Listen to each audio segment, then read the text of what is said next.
Hello, my name is Creed and welcome to Ryder's Blockbuster.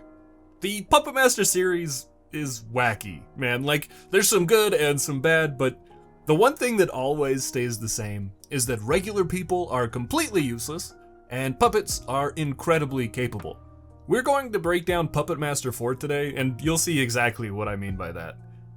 Be warned, there are spoilers ahead, and if you enjoy horror movie breakdowns, then subscribe so that you don't miss out on the next one. We open in the underworld, where we see a demon named Sutek. He states that humanity is close to rediscovering his secret, and says that it's the same magic that Andre Toulon uses to give his puppets life. We then cut to a mysterious stranger carrying a box into biotech industries. This box is delivered to a scientist named Dr. Piper. She calls her cohort, Dr. Carl Baker, about some successful test results that she's been running recently. When she opens the box, Piper finds a small, demonic doll sitting inside. Ugly little thing, aren't you? I can't believe you've done that. She puts it down and gets ready to leave, but the lights flicker off and she drops her keys. When she reaches down to grab them, the demon doll slashes her hand and begins to attack her. The doll then leaps onto her back and ends the life of Dr. Piper. Sutek orders the doll to take her life force and deliver it to the underworld. We then meet Rick Myers, a robo-techie and the current owner of Blade himself. I'm a scientist. Not a good one. He's been trying to create artificial intelligence within his robots, but all of his testing has resulted in failure. He gets a call from Dr. Baker, and it seems that he has also received a box with a demon doll inside, but it hasn't attacked him yet. He and Rick are working together, and they are close to cracking the code to artificial life. Someone buzzes at Rick's door, and we meet Susie, Lauren, and Cameron. Rick is currently the caretaker for the Bodega Bay Inn, and his friends have just arrived for a night of fun. Dr. Baker places the demon doll into a nuclear analyzer for some reason, but when he opens the door, it jumps to life and attacks him. It then sucks out the doctor's life force and sends it straight to Sutek. On their way to Rick's room, Lauren notices Blade sitting on the ground. We learn that he was here when Rick moved in, but Lauren seems oddly drawn to it. Lauren is currently studying in the field of metaphysics, and it seems that she has some subtle psychic abilities. She asks to see Blade's carrying case, but when Rick shows her, she says that that's not the right case. Rick directs her to the storage room down the hall, saying that some old belongings were left there. Lauren goes to check the room, but screams, causing the others to go in after her, where they find her passed out on the floor. When they approach an old trunk... Wow, hi Billy. Sorry about that. When they approach the old trunk, Lauren warns them to stay away, but of course Rick doesn't listen and begins to break into the lock. Hammer. Good nighty. They're eventually able to get the trunk open using a hammer as well as some acid, but Lauren is upset and Susie takes her back to Rick's room. Women can't live with him. Can't shoot him. Inside the trunk are Toulon's old belongings, including Pinhead, Tunneler, and Six Shooter. They find the diary of Toulon as well, and learn that he was being hunted by the Nazis for his secrets on the puppet animation. Back in Rick's room, they keep digging through the trunk, and Susie discovers 2 vials of Toulon's formula. Rick injects the solution into the puppets, and surprisingly, they come to life. From the underworld, Sutek seems to sense the puppet's reactivation, and tells his minions that all those involved must die. I'm gonna die.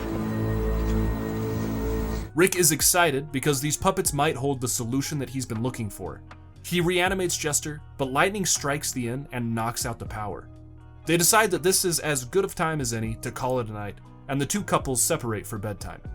In his room, Cameron rants about how Rick thinks he's so dang smart and decides that he's going to find the answer to the puppet's reincarnation as a way to get back at him.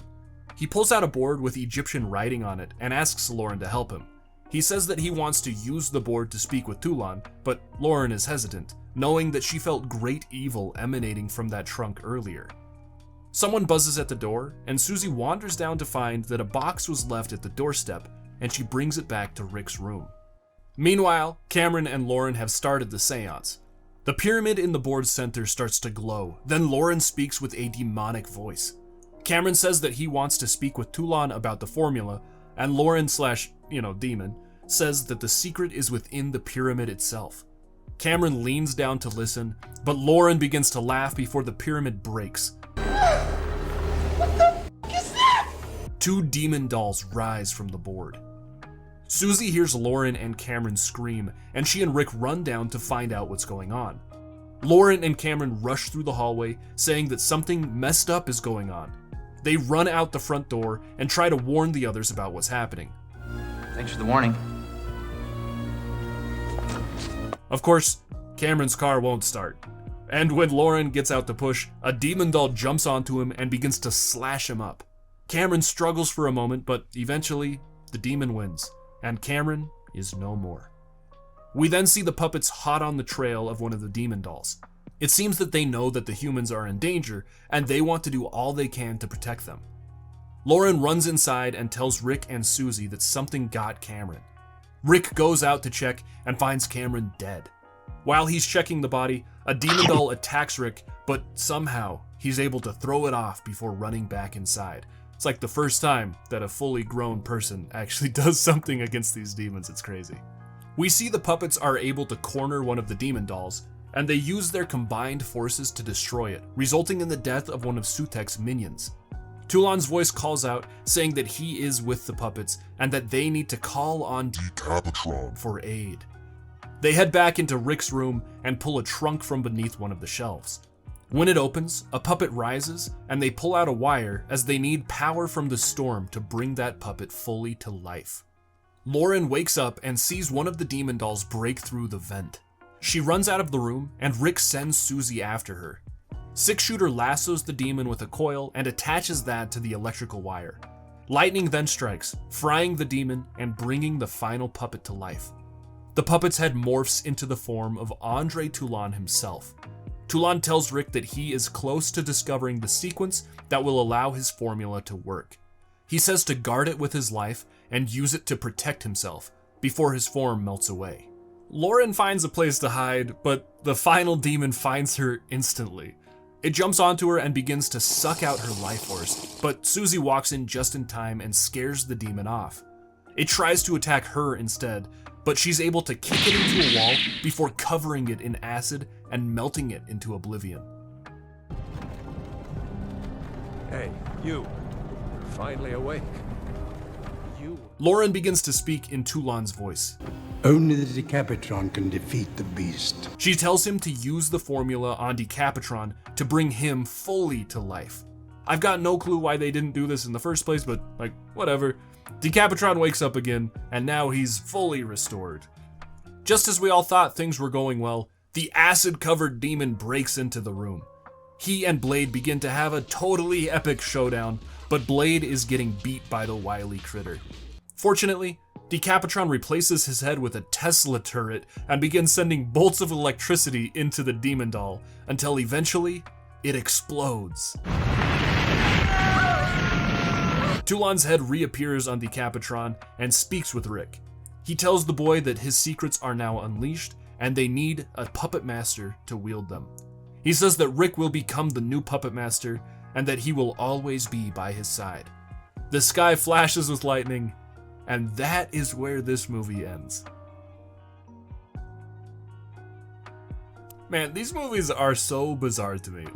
I think it's strange how complicated they try to get with the story, and I feel like they just had this bowl full of ideas to use, and they just randomly grabbed handfuls of these ideas and were like, boom, let's make a movie with this. Don't get me wrong, I really do like this movie. I thought this one was really fun. But it's funny how all over the place it is in such a short time. I'd be really content with a movie just having the puppets killing humans, all Chucky style, but this movie goes a step in a very wacky direction and gives us a whole subplot about how Andre Toulon was using demon magic this whole time to animate his puppets, and now that demon wants his magic back. It's one of those ideas that seems like it could have been just a joke, but the creator was like, oh man, yeah, that's brilliant, and kind of just rolled with it, you know? Decapitron is also, it's such a funny idea to me. In concept, I can see how it's kind of a cool idea, but holy cow, he underdelivers. Who knows why this one specifically needs to be charged up all Frankenstein style, and why that charge will then only last a few seconds. Like, and also I thought it was really funny how terrible his Tesla head really was. Like, I know it killed the final demon, but that was his like apex move. That was the only head that we got to see in the movie other than his regular one. It was so strange to me. Oh yeah, and Rick is supposed to be some crazy genius, but most of the movie, he's just like rolling around playing with laser guns because that's his best idea for his personal proving of a litmus test. Like, it's weird. I feel like his character was supposed to be much younger or something, but they got this full-on 20-something-year-old and just never revised the script. Anyway, this movie was fun, and I would say that it's one of the weirder but probably better, oddly enough, in the Puppet Master series. If you enjoyed this breakdown, don't forget to like and subscribe, and don't mess with Luigi boards, I guess is my ultimate takeaway. Bye-bye.